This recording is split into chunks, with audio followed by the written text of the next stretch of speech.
Hey y'all, this is Atlas F Site 556-4 Willsboro, New York. This is a channel, Noddy's Yacht. If you want to go over there and subscribe to him to support the channel. I just want to make a video on this exclusively because this is the first site that's entirely flooded that's being pumped by an owner. Other sites, Lewis, Champaign, Redford, Brainersville, all Sables Forts, to a certain extent, they were all dry when they were acquired. So makes this site a little special. But I think that patina on the wall right there is probably the 60-year average watermark of where the water table probably sat.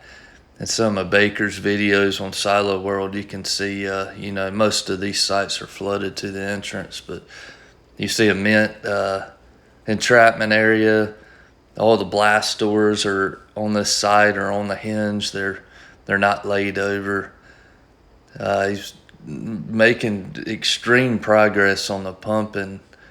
I think he mentioned 20,000 gallons a day or something like that. I'm not sure if he's taking breaks on it. I'm sure he's not letting the pump run the entire time. But this part right here reminds me a lot of Brainardsville, maybe Lewis to a certain extent. But like I said, when Lewis was acquired by Michael Alexander Michael, it was dry. So this side, if you look on the wall, you can see where the water table might have fluctuated throughout the years. There's 2 or 3 different levels, and maybe depending on dry year or drought year, that's probably why that fluctuated. But he's mentioning here the escape hatch being sealed, which is not uncommon for these sites. But that's probably one of the first things he's going to do is get some airflow down there. But everything in here, this is essentially zero salvage. They took all the furniture and probably latrines out of the place, but even the sheetrock is still in place despite it being flooded for so long.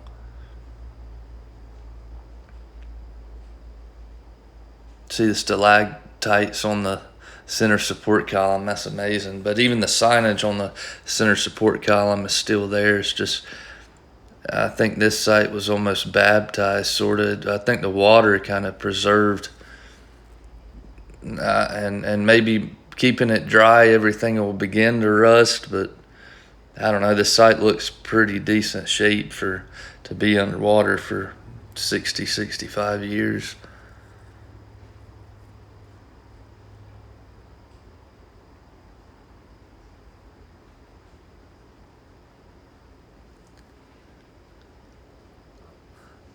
Looks like the handle for the escape hatch is gone, but all the studs for the stick framing, everything's still there. The HVAC equipment is pretty amazing. And then you take the Titan sites in Arizona, they're rust bucket, but they've been dry, so it's kind of makes you wonder what's going to happen when all this stuff stays dry. But this darkness on the water reminds me a lot of Site E at Vandenberg. But he mentions that maybe these blast doors are probably seized up, but we've seen them get broke free, and I'm sure it's possible.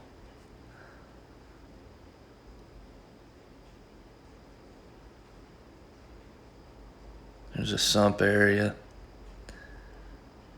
But the entrapment doors the entrapment doors, and I think the fire and debris door are the only doors that are not on their hinges on this site, which is pretty amazing. Even I think the original door up top is still intact. But I think he started this project in the spring, early spring, so he's been at it for 2 or 3 months, and I think as of today on June 8th, he's probably somewhere around level 3 on the silo.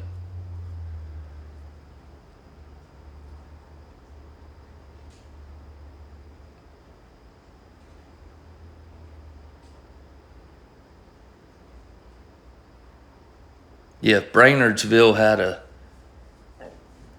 an intact LCC, that these sites would be twin sites. But out of the 4 or 5, I'd say 4 sites that are dry, 5 now.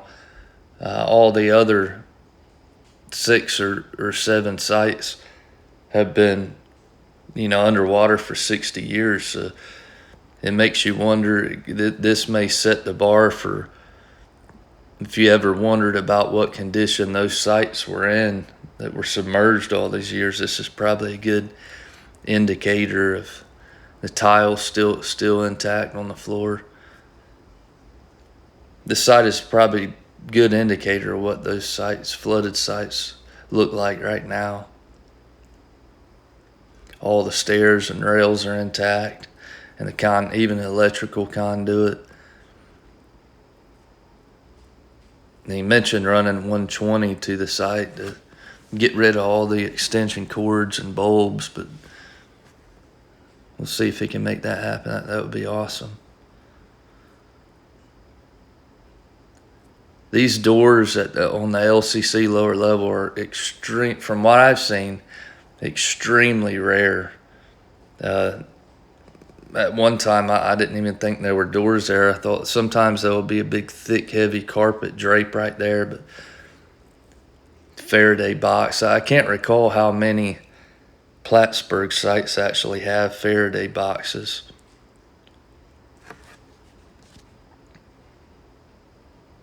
But I say the lower level is probably even less damage than the upper level.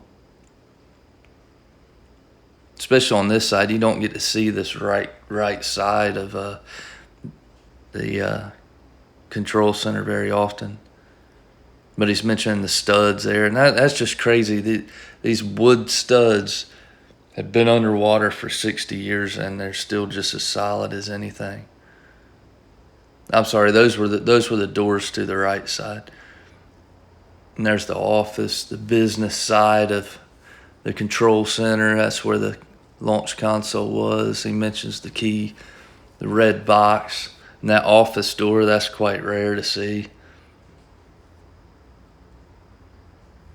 The office is somewhat intact. It's weird how some of the sheetrock up to the chair rail, a lot of these sites, the chair rail height remains, but the upper half was made out of something different. The lights are still hanging. I'd say this is probably the most mint control center office area that I've seen as far as salvage. Yeah, so they probably had a carpet hanging right there, or drapes or whatever. This is where it's beginning to pump the tunnel.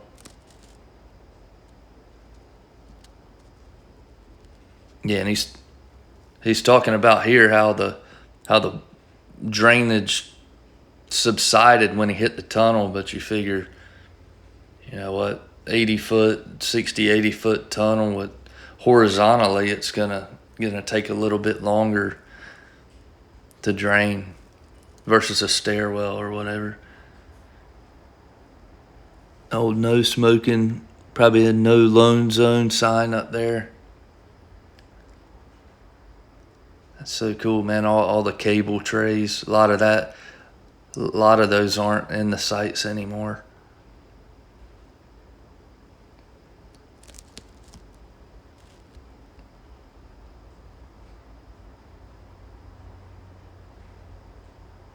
Yeah, that's a pretty intact lower level.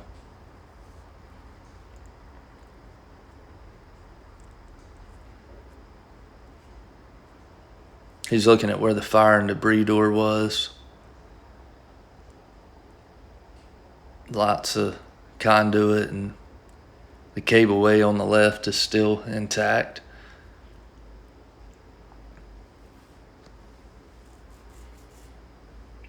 He mentions the stairwell is 100% intact besides the very bottom handrail there that he points out. That was probably removed during salvage, or trying to get stuff out of the LCC.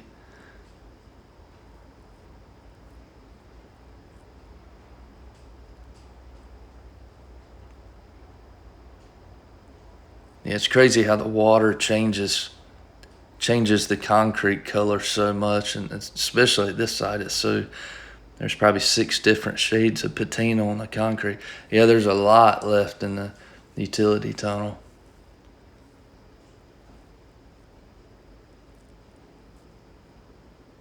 There's that seafoam green. There's a fire and debris door. That's cool. So every door in this site remains, whether it's on the floor or leaned up against the wall. More conduit.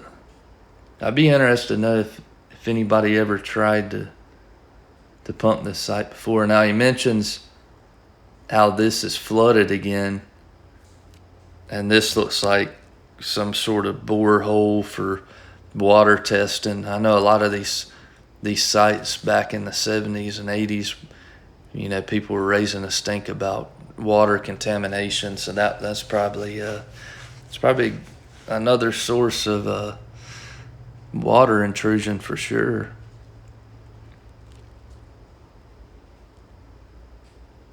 It's another solid blast door.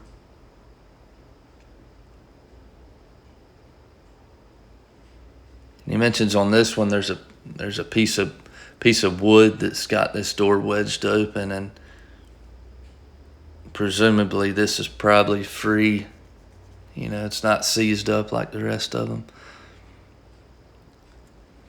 Yeah, this is Brainardsville 2.0.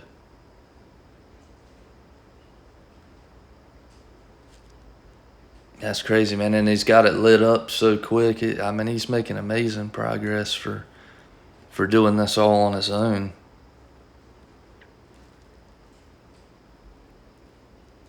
There's I-beams under supporting the launch bay doors.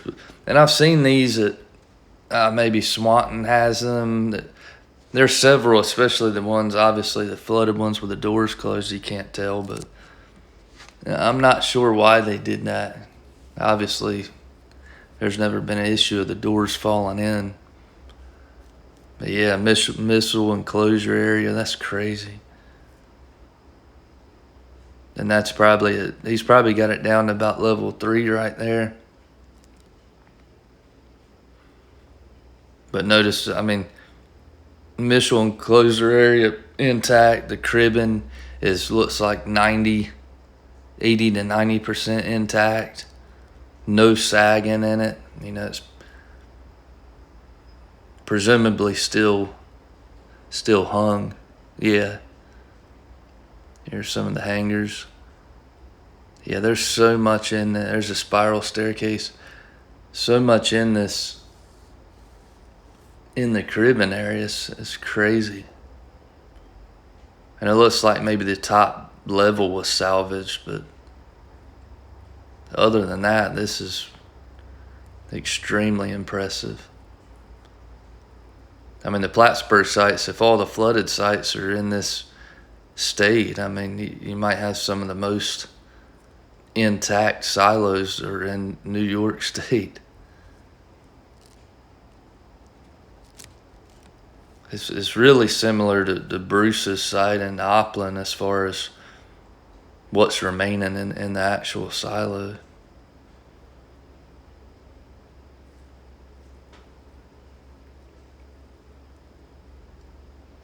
It's interesting. Either this site it flooded too quick. I always heard the rumor that a lot of these sites in New York flooded too fast. They couldn't salvage them.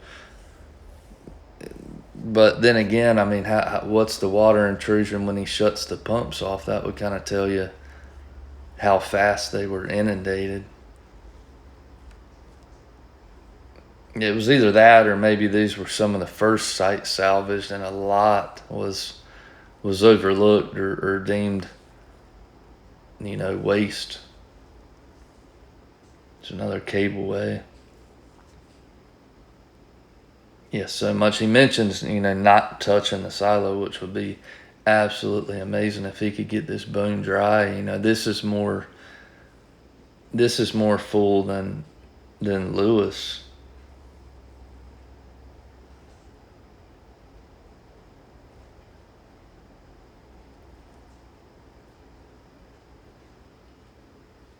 Anyway, yeah, this guy's doing amazing. If you want to subscribe to his channel, it's Noddy, Noddys Yacht, Noddy's Yacht, and be looking forward to see what happens with this towards probably the end of summer. Maybe we won't have a rainy summer and he can make a lot of progress on this site. Anyways, check you guys next time. Thanks for listening.